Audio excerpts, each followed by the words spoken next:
اور مجھے انگریزی زبان پہ مہارت ہے، اردو میں نہیں، تو اگر کچھ غلطیاں ہوئی تو اس کے لیے معذرت چاہتا ہوں اور امید ہے کہ آپ اسے نظر انداز کریں گے۔ سب سے پہلے میں شکریہ ادا کرنا چاہتا ہوں مولانا فضل الرحمان کا، اور جیسے میں اندر کہا کہ میری وہ تمنا تھی ان سے ملوں اور وہ آج پوری ہو گیا الحمدللہ، اللہ کا شکر ہے۔ ایک بار فون پہ بات ہوئی تھی چند ہفتے پہلے ان سے، اور مجھے انگریزی زبان پہ مہارت ہے، اردو میں نہیں، تو اگر کچھ غلطیاں ہوئی تو اس کے لیے معذرت چاہتا ہوں اور امید ہے کہ آپ اسے نظر انداز کریں گے۔ سب سے پہلے میں شکریہ ادا کرنا چاہتا ہوں مولانا فضل الرحمان کا، اور جیسے میں اندر کہا کہ میری وہ تمنا تھی ان سے ملوں اور وہ آج پوری ہو گیا الحمدللہ، اللہ کا شکر ہے۔ ایک بار فون پہ بات ہوئی تھی چند ہفتے پہلے ان سے۔ بسم اللہ الرحمن الرحیم۔ السلام علیکم ورحمۃ اللہ وبرکاتہ۔ ممتاز دینی اسکالر ڈاکٹر ذاکر نائک صاحب نے آج قائد جمعیت حضرت مولانا فضل الرحمان صاحب سے ان کے گھر میں ملاقات کی۔ مغرب کی نماز ڈاکٹر ذاکر نائک صاحب نے مولانا صاحب کی امامت میں ادا کی۔ مولانا صاحب کے گھر میں ایک چھوٹی سی تقریب ہوئی جس میں ڈاکٹر ذاکر نائک صاحب نے اپنے خیالات کا اظہار کیا، جو ابھی آپ نے میری اس ولاگ میں سنے ہیں۔ دونوں رہنماؤں کے درمیان کیا ملاقات ہوئی، جمعیت علماء اسلام کا میڈیا سیل نے جو رپورٹ کیا ہے اس کے بارے میں آپ کو بتاتا ہوں کہ کیا تاثرات کا اظہار کیا ڈاکٹر ذاکر نائک صاحب نے اور مولانا فضل الرحمان صاحب نے کیا گفتگو کی۔ کچھ گفتگو تو آپ نے سن لی ڈاکٹر ذاکر نائک صاحب کی، مزید میں آپ کو تفصیل بتاتا ہوں کہ کون کون سے لوگ شامل تھے JUA کے وہاں پر ملاقات میں، اور کیا اظہار خیال کیا ڈاکٹر ذاکر نائک صاحب نے اور مولانا صاحب نے۔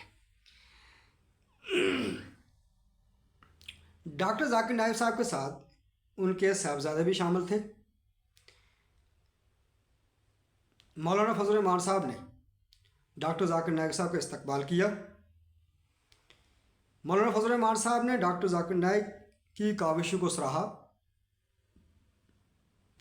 اور یہ فرمایا کہ ڈاکٹر صاحب آپ نے ہمارے گھر آ کر ہمارے گھر کو رونق بخشی، ان کی تشریف آوری ان کے مشن میں مزید برکت لے آئے۔ مولانا صاحب نے فرمایا کہ جس طریقے سے ڈاکٹر صاحب سوالات کا جواب دیتے ہیں وہ امت مسلمہ کی طرف سے دفاع ہوتا ہے۔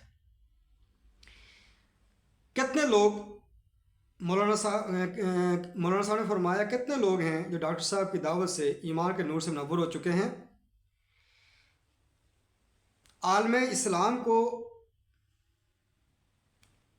اسلام کے حسین چہرے سے دنیا کو روشن کرانا اور امت مسلمہ کا اتحاد و اتفاق ہمارا مشترکہ ہدف ہے۔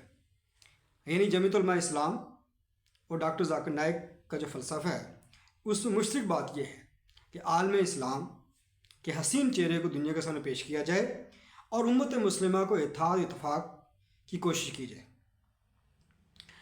مولانا صاحب نے فرمایا کہ ڈاکٹر صاحب یہاں مہمان نہیں ہیں بلکہ میزبان ہیں، یہ ان کا اپنا گھر ہے۔ ڈاکٹر ذاکر صاحب نے فرمایا کل کچھ دوست ملنے آئے لیکن میں نے کہا میں نے سب سے پہلے مولانا فضل الرحمان صاحب سے ملوں گا۔ میرے نزدیک سب سے عام پیشہ ڈاکٹری کا تھا، پھر قرآن کریم کا ترجمہ پڑھا تو معلوم ہوا کہ سب سے اچھا پیشہ دعوت کا ہے، یہ ڈاکٹر صاحب نے فرمایا۔ مزید ڈاکٹر صاحب فرماتے ہیں کہ مولانا فضل الرحمان کی امت مسلمہ کے اتحاد کی کاوشوں کو سراہتا ہوں۔ مولانا فضل الرحمان صاحب کی رہائش گاہ میں اپنیت محسوس کرتا ہوں۔ مولانا فضل الرحمان نے معزز مہمان کو گلدستہ پیش کیا اور تحائف دیے۔ ڈاکٹر ذاکر نائک صاحب نے مولانا فضل الرحمان صاحب کو پرفیوم کا تحفہ دیا۔ ڈاکٹر ذاکر نائک نے مولانا فضل الرحمان کی ابتدا میں نماز مغرب ادا کی۔ مولانا عبدالغفور حیدری، مولانا اسد محمود، مولانا امجد خان،